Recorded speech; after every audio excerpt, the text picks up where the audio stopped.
ในเวลานั้นพระเยซูเจ้าทรงกล่าวความเปรียบเทียบนี่ว่ามีเศรษฐีคนหนึ่งนุ่งเครื่องสะอาดจบงามและทุกวันเขาก็มีอาหารการกินแซ่บนัวยังมีคนทุกข์จนผู้หนึ่งชื่อลาซาโรนอนเพลียอยู่แปะหน้าประตูเฮือนเศรษฐีนั้นต้นตัวเต็มแต่บาดแผลเขาอยากเก็บกินเศษอาหารที่ตกจากโต๊ะของเศรษฐียิ่งกว่านั้นมีแต่หมาเลียตุ่มบาทของเขาต่อมาคนยากจนผู้นั้นก็ตายไปและฝูงเทวดาได้ยกเอาไปอยู่ในวงตักของอาบราฮัมเศรษฐีนั้นก็ตายด้วยและเขาเอาไปฝังไว้ขณะที่จมอยู่ในความทรมานในแดนมรณาเศรษฐีแงนหน้าขึ้นก็เลี้ยวเห็นอาบราฮัมแต่ไกลมีลาซาโรนั่งอยู่ในวงตักของท่านด้วยเขาจึงห้องขึ้นว่าพ่ออาบราฮัมเอ๋ยสงสารลูกแด่ทอนและโปรดให้ลาซาโรเอาปลายนิ้วมือจุบน้ำมาหยอดใส่ลิ้นลูกให้เย็น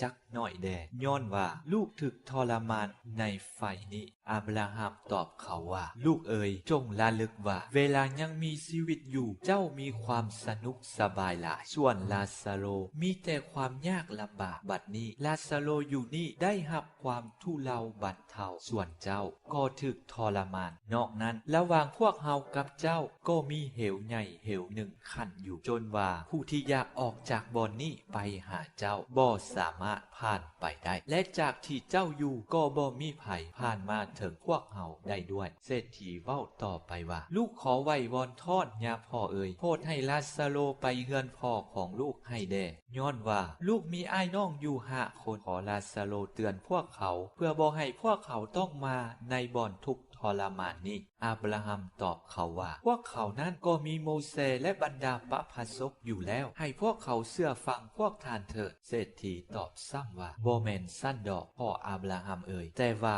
ถ้าผู้ใดผู้หนึ่งในพวกผู้ตายไปบอกพวกเขาก็จะเป็นทุกข์กับใจแต่อาบราฮัมตอบว่าถ้าหากพวกเขาบ่เชื่อโมเสสหรือบรรดาปภาสกแล้วถึงจะมีผู้กลับเป็นคืนมาจากพวกผู้ตายไปบอกพวกเขาก็คงบ่ยอมเชื่อ